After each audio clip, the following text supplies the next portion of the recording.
Okay, I know that I just said that my next video would be something other than this, but this one's for school, so cut me some slack, okay? The Hunger Games. A brutal fight to the death that used to be fought by tributes from the 12 districts there were at the time. A show for both the entertainment of the capital and the struggle of the districts. But how did they start?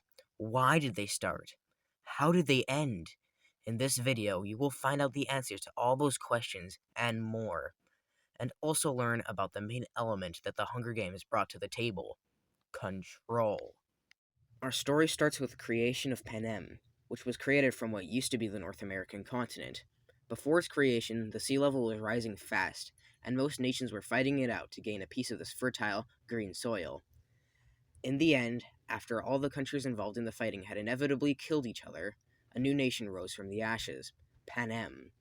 Panem was a shining new nation with 13 whole districts, each providing a crucial resource to the shining, futuristic city called the capital.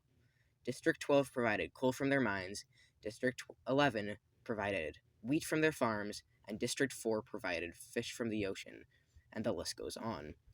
In the capital, the people living there had to develop these raw resources provided by the districts into finished products to sell among their own. Although it was going well at first, it was only a matter of time before the districts wanted an ounce of happiness in their people's lives. So the Civil War of Panem ensued. The districts in the west were the people who started the revolution, and tried hard to penetrate the Rocky Mountains in order to capture the capital and spread revolutionary ideas to the other districts. You see, the districts on the east side of the Rocky Mountains were treated better by the capital and were wealthier to boot. So revolutionary ideas were not so popular there. District 13 provided nuclear weapons to the capital, so it was a real game changer when they joined the revolution. It seemed like the capital was about to lose, but thanks to the protective Rocky Mountains and the support of the easternmost districts, the revolution failed, and District 13 was nuked off the face of the earth. At least that's what the rest were told, because District 13 would build itself an underground civilization without the rest of the districts knowing. Also, during this time, the capital genetically engineered lots of animals, including the likes of jabberjays, in order to fight against the districts. Nice job, Capital! Now all you need to do is maintain your power, and everything will be A-OK. Just one problem. How does one maintain this power? Well, the solution was just about to come from an unlikely source, a boy that went by the name Dean Highbottom. One night, Highbottom was hanging out with one of his friends. He was being fed alcohol and was easily swayed and manipulated by his friend. Using this method, his friend tricked Dean into creating the most diabolical, evil, grotesque plan to punish the districts known to man. One so vile that would almost surely keep the districts in check. That's right, I'm talking about the Hunger Games. The Hunger Games appeared to be designed perfectly to instill a fear of the capital into the districts. It goes like this. One tribute, aged from 12 to 18, gets sent to the capital in order to train for battle, being coached by someone called a mentor. Afterward, they would be sent into an arena and fight to the death. It would also be recorded on live TV for the capital's entertainment. You may be thinking, hey, Derp, wasn't there not one, but two tributes from each district? And you, my valued viewer, would be correct. But at first, they only called one.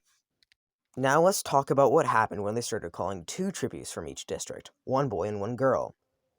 One Coriolanus Snow was chosen as a mentor for the girl from District 12, and he took a liking to her. Some would even say that he loved her. After his tribute won, he was promptly sent to work as a peacekeeper in a chosen district. Why, you may ask? Well, it was because he rigged the game so that she would win. The game makers had developed a special kind of snake that would only attack scents that were unfamiliar to them. So our boy Croyo put a napkin in the tank that had her scent on it. She won the games because of this. Coriolanus had picked the district of his lady love, 12, and messed around while there. When he was sent back, he interestingly poisoned the very man who started the Hunger Games, Dean Highbottom. The Hunger Games continued without much problems until Katniss Everdeen arrived. She was the female tribute from District 12, who was the first volunteer that District 12 had ever seen, volunteering in order to save her sister from the brutalities of the games.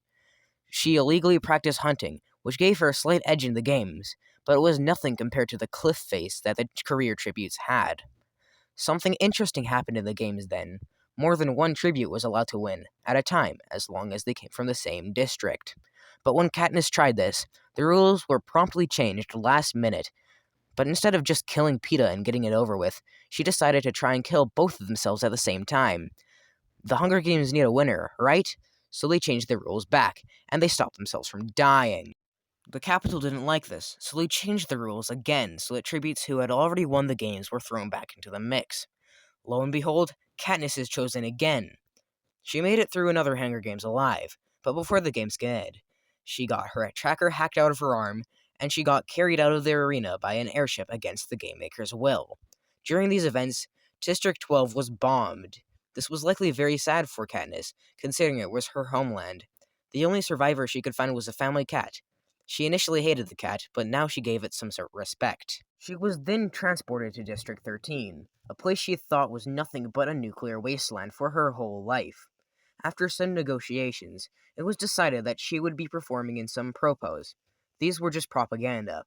She was described by her mentor, Haymitch, as not doing well at all.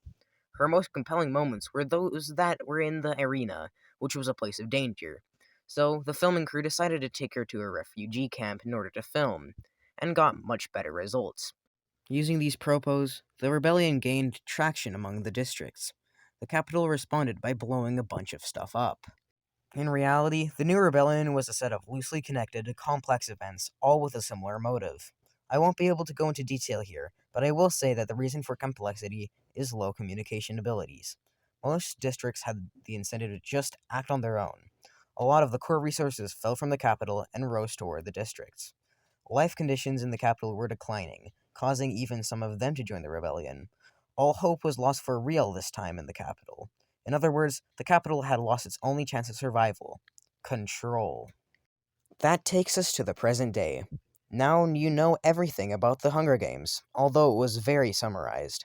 What are your thoughts on this? Did I get something wrong? If so, then don't forget to massacre me in the comments. And if you enjoyed this, you should subscribe for more.